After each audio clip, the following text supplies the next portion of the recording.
Saint Augustine commentary on Psalm 140 following. The proud have hidden a trap for me, verse 5. He has briefly described the whole body of the devil when he says the proud. Hence is it that for the most part they call themselves righteous when they are unrighteous.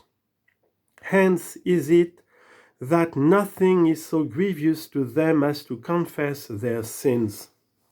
They are men who, being falsely righteous, must needs envy the truly righteous. For none envies another in that which he wishes not either to be or to seem.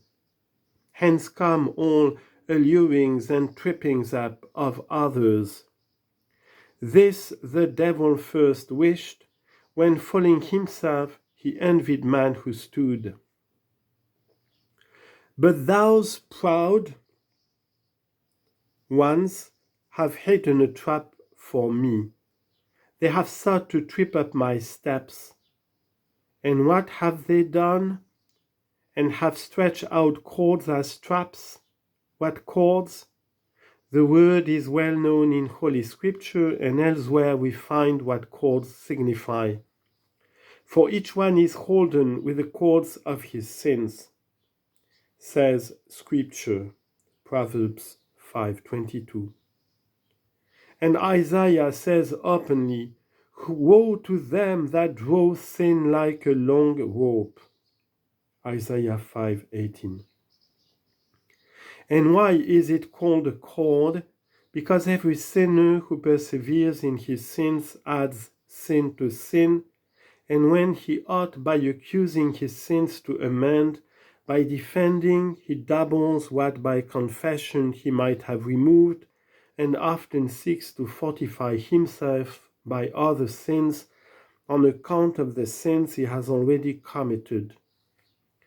But these their sins they spread for the righteous when they persuade them to do the evils which they themselves do.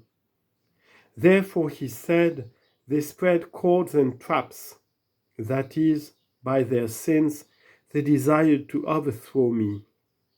And where did they this?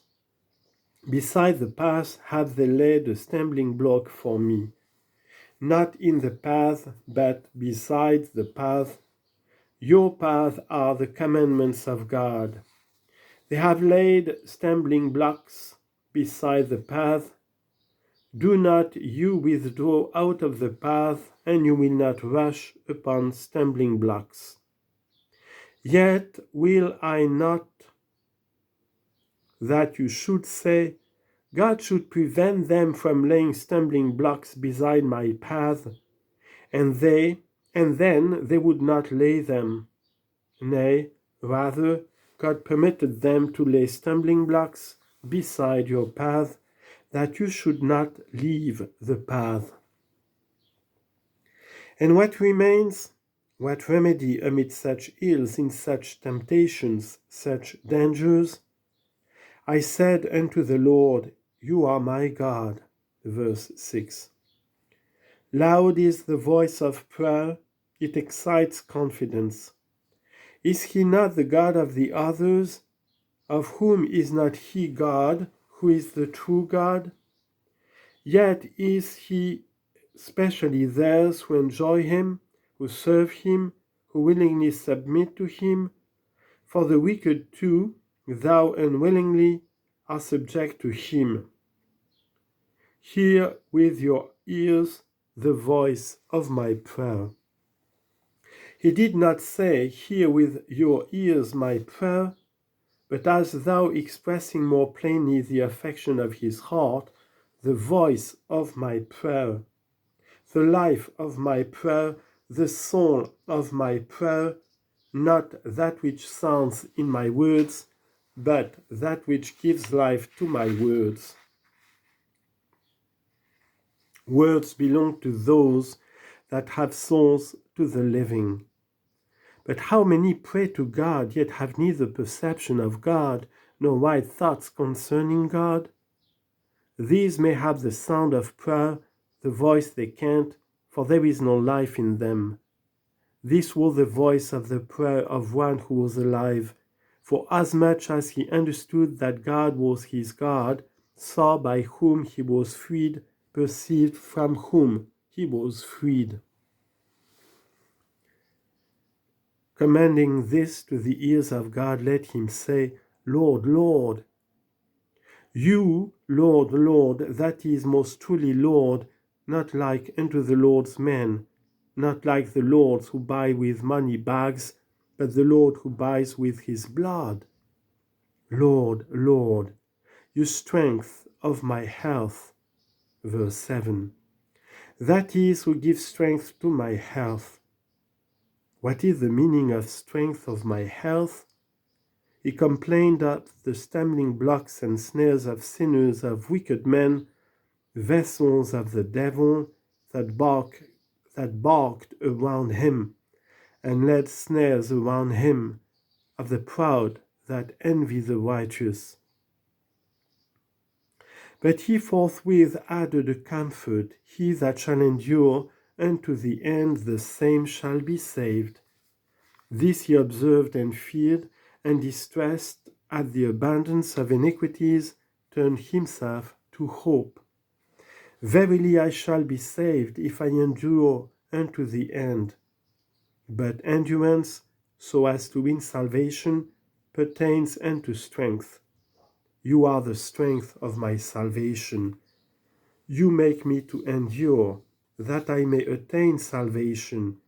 Toiling then in this warfare, he looked back to the grace of God, and because already he had begun to be heated and parched, he found as it were a shade, whereunder to live.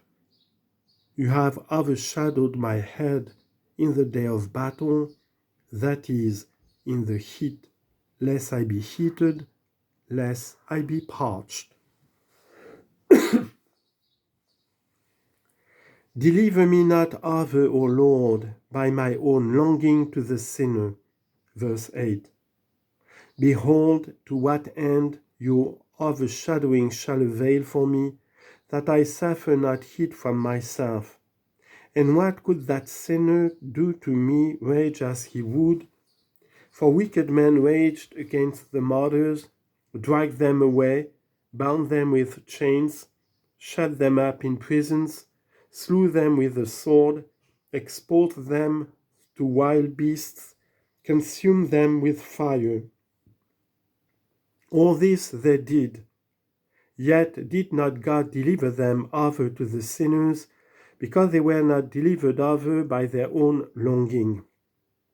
This then pray with all your might, that God delivered you, not over by your own longing to the sinner. For you, by your own longing, give place to the devil. For lo, the devil has set before you gain, invited you to dishonesty. You can't have the gain unless you commit the dishonesty. The gain is the bait, dishonesty is the snare. Do you so look on the bait that you see the snare also? For you can't not obtain the gain unless you commit the dishonesty. And if you commit the dishonesty, you will be caught. Hence is your head overshadowed in the day of battle, for longing causes heat, but the overshadowing of the Lord tempers longing, that we may be able to bridle that whereby we were being hurried away, that we be not so heated as to be drawn to the snare. They have thought against me, leave me not, lest perchance they be exalted. You have in another place, they that oppress me will exalt if I be moved. Psalm 13 verse 4. Such are they, because such is the devil also himself.